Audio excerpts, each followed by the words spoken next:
Yes, their relationship is broken down, that's happened, but in their separation, they still hold the children's best interests at the core to their relationship. When you're educating boys, again, I think family plays a very strong role.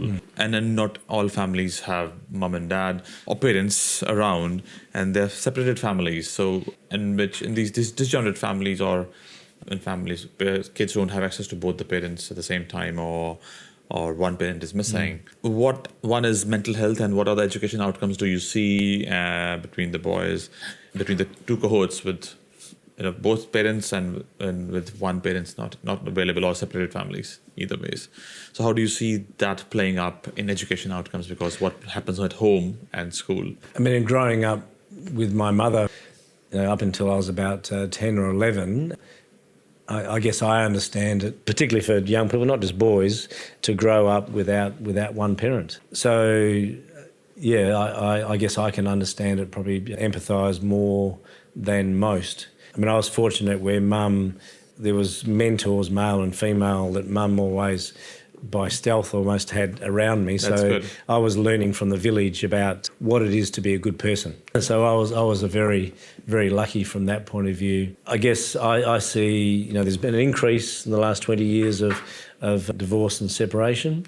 Where I see it still going very well is when the parents work together. Yes, their relationship is broken down, that's happened, but in their separation, they still hold the children's best interests at the core to their relationship. Yeah. So the fact that they don't use the children against each other, and unfortunately I see that too often, but the majority still see their children as the centre of their past relationship, but also hold the best interests of their children at the heart of their ongoing relationship.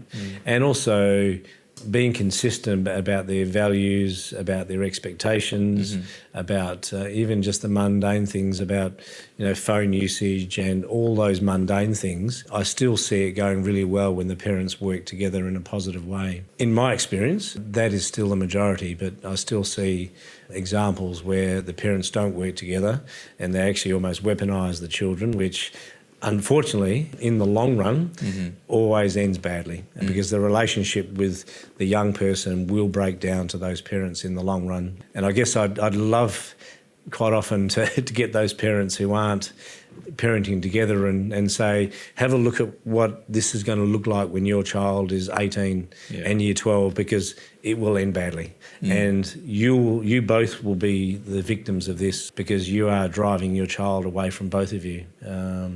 So I guess that's sad to see, but you can see it playing out.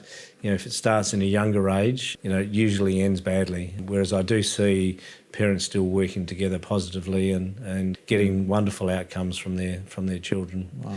I mean, phones and smart devices are still the biggest negative impact that we've seen on our young people. So that remains the biggest problem that we have as